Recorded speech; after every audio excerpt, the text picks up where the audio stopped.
Hello students, welcome back our channel ऐसा study solution. आज की इस वीडियो में हम नोवेल कांथापुरा का most important question comment on the language narrative style and literary merits of Kanthapura के बारे में जानेंगे। आइए ज़्यादा देर न लगाते हुए वीडियो की शुरुआत करते हैं। Kanthapura is one of the famous novels of Raja Rao.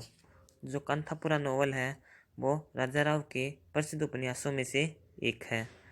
In this novel, he has used a unique style.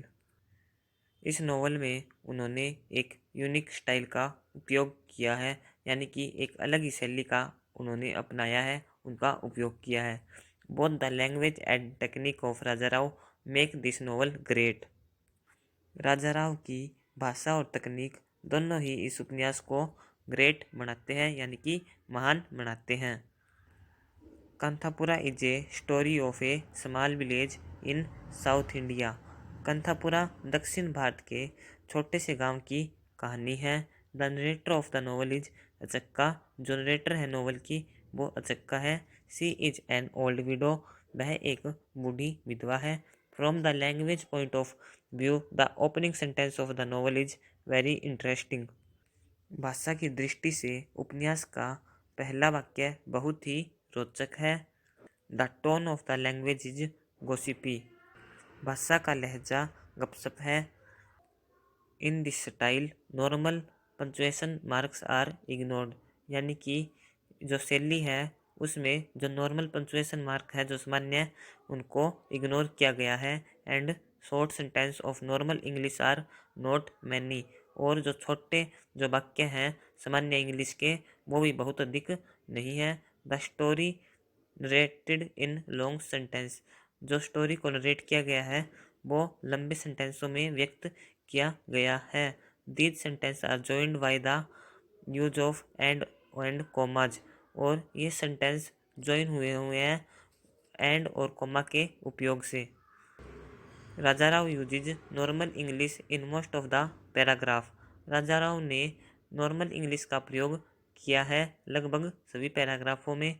We जैसे एग्जाम्पल है, we had risen early and in the kitchen, lit fires early and cooked the meals early and we have finished our prayers early. ये simple English के example हैं। जैसे the very simple words इसमें है हो गया early, and हो गया हैव बीन रिपीटेड, इनको रिपीट किया गया है। And create a poetic effect, और ये एक पोइटिक इफेक्ट क्रिएट करते हैं। Raja Rao does not use metaphor and other literary devices. Raja Rao ने अन्य मेटाफर और लिटरेरी डिवाइस का उपयोग नहीं किया। फिर है यूज ऑफ सॉन्ग्स, गीतों का प्रयोग। Raja Rao uses songs in the novel also. Raja Rao ने अपने नोवेल में सॉन्ग्स का भी वर्णन किया है, यानी कि उसका यूज किया है।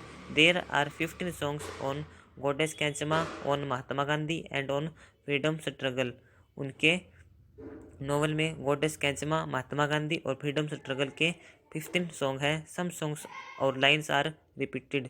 कुछ सॉन्ग और लाइन है उनको रिपीट किया गया है।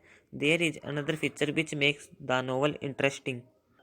एक अन्य गुण है जो इस उपन्यास को रोचक बनाता है। There are frequent reference to the Mahabharata, the Ramayana and the पुराण।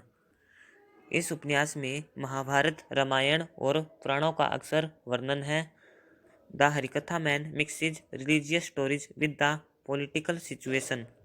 हरिकथावाचक धार्मिक कहानियों को राजनीतिक से मिला देता है। The villagers compare Gandhi to Ram and Nehru to Bharat. गांव के लोग गांधी जी की तुलना राम से और नेहरू की तुलना भारत से करते हैं। They compare the British rule to Ravan and India to Sita. वे ब्रिटिश शासन की तुलना रावण से और भारत की तुलना सीता से करते हैं। Thus, the style of the novel is simple and according to Indian tradition. इस प्रकार उपन्यास की शैली साधारण है और भारतीय परंपराओं के अनुरूप है। यानी कि इस क्वेश्चन में हमें मोटा मोटा इसकी स्टाइल कैसी है, इसमें कौन से सॉन्ग का प्रयोग किया गया है, वाक्य कितने मोटे हैं कितने छोटे हैं, इसके बारे में हमें बताना है। क्योंकि जैसे कि क्वेश्चन में ही हो गया कमेंट ऑन द लैंग्वेज, इसकी लैंग्वेज के बारे में हमें बताना है, स्टाइल के और लिटरेरी मेरिट्स के बारे में हमें बताना है, जो कि हमने आपको बता दिया है। आशा है कि आपको यह वीडियो पसंद आई होगी। फिर मिलेंगे ऐसी एक और वीडियो के साथ। बने रहिए ऐसा स्टडी सॉल्यूशन के साथ। Best of luck. धन्यवाद।